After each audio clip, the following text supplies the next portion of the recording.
If trying harder actually worked, you still wouldn't be chasing connection and feeling unfulfilled and unseen in your relationship. You start requiring your partner to show up or shut up. What this looks like is going to get along while you're shrinking inside. It looks like doing more than your fair share of the effort or emotional work and hoping your effort and love will be returned, but it never does. It looks like you're the one always understanding and compromising to make it work, air quotes, and you feel drained, hungry for connection, closeness, and love. So, what's the opposite of trying hard? It's being. This is simply showing up, being present, and being the real you. This is where life flows. Flow means you are not managing or forcing your relationship. This is where you're no longer willing to be the glue. You simply do your part and let the chips fall where they may. You are detached from the outcome.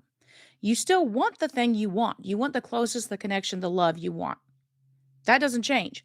But you're no longer willing to manage, force, or fix your way to get it. You're no longer willing to be the strong one, the one who fixes all the problems, does all the work, and still feels unseen and keeps trying to change that dynamic by trying to get him to see your worth or continue to work hard and prove that you're amazing. Of course, you're amazing. Now you simply believe you're like, yes, I know I'm worthy. I'm worthy of an amazing relationship. And you expect what you give to be returned. This is where you replace trying hard with doing what feels right to you. You let things happen organically.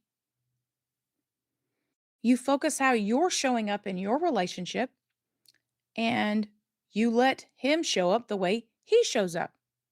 You focus on pleasing yourself, not pleasing your partner. You're present, you're real. It's the shift from making things happen to letting things happen organically. Great love doesn't happen from forcing, fixing, pushing, trying hard. Great love happens when you're doing your work and he's doing his work and you co create a beautiful relationship together, not one person doing 85% of the work. That does not make great love. Okay. It is mutual, reciprocal, and nourishes and flourishes you. This is the exact work we do in my private group chosen. Forcing life causes burnout. And flowing with life feels like bliss, feels like creation. It feels good. Force feels like trying to make something happen. It feels urgent, draining, trying hard. Forcing life eventually burns you out. This is chasing connection and love. It's putting others first at your detriment. It's pretending everything is okay and putting on a brave face even though you are dying inside. It's trying to make something happen, even though what you're doing isn't feeling good because you're focused on that outcome and you're not noticing the effect it's having on you mentally, emotionally, and physically. Flow feels like ease, calm, bliss, creation. That's what flow feels like. This is when you no longer try hard. You just simply be you.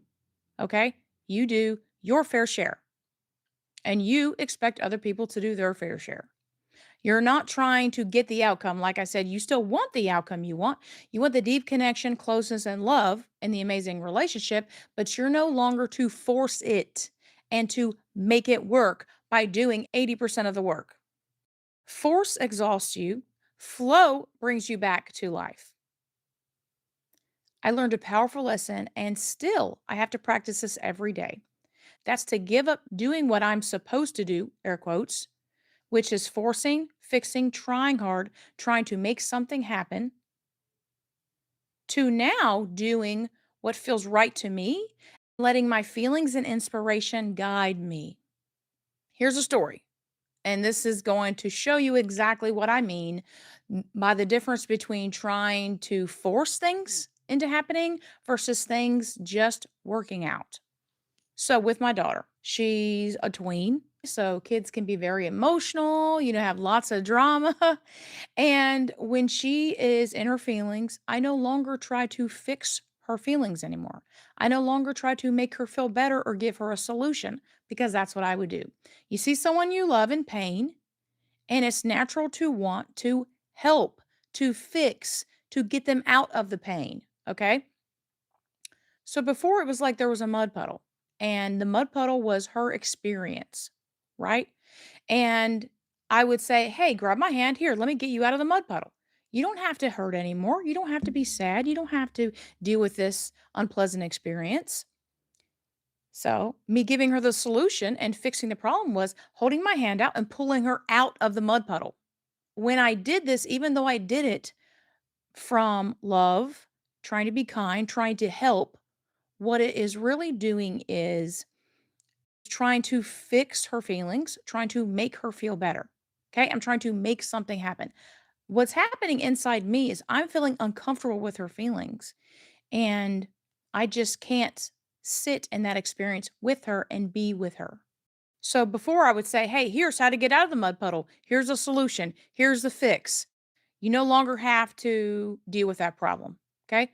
Now, what I do, I don't try to fix or make it better. What I do, metaphorically, is I get in the puddle with her. I see her, I let her feel her feelings, and I'm present with her in this experience. Okay. I'm with her in that very moment. I'm not trying to fix or make her feel better. I'm just present. I'm seeing her for who she is and standing with her in that experience. Here's a powerful truth that your presence changes more than fixing or forcing ever could. Your simple presence. What I noticed is when I started doing this, when I stopped trying to fix or force or make anything happen or try hard, what I noticed is she started opening up more. She started telling me her feelings more. Okay. In order to feel emotionally close to people, they have to be willing to share their thoughts, feelings, perspective, and experiences with you. If they're not willing to do that, you may connect mentally, but you're not going to have an emotionally close relationship. I want an emotionally close relationship with my daughters. To get that closeness, you have to be able to see them for who they are, to not try to fix, force, and make their feelings go away. I did this through love and kindness and compassion, but it did the opposite. It made her feel like she needed to be fixed, like there was something wrong, instead of just noticing and acknowledging and being with her in that moment. The consequences of forcing connection or love. What trying hard will do is it quietly destroys the relationship you want. Because when you're forcing, fixing, and managing, you're not seeing your partner, your loved one, for who they are. You're fixing instead of loving. Yes, it feels kind and compassionate and helpful, but to the other person, when you're trying to make something happen, trying to make them feel better or give them a solution to their problem, this feels like pressure and control. And we all buck against pressure and control. Nobody wants to be managed or fixed. What we all truly want is to be seen, heard, understood, and loved for who we are. That's possible when you truly are present in the moment with them. Now, I'm no longer willing to try so hard, force, or fix as a way of living. I'm no longer willing to burn myself out trying to make my relationship work. Presence is so much more powerful than pushing, forcing, or fixing ever was. Okay, I love you guys. Have an amazing day.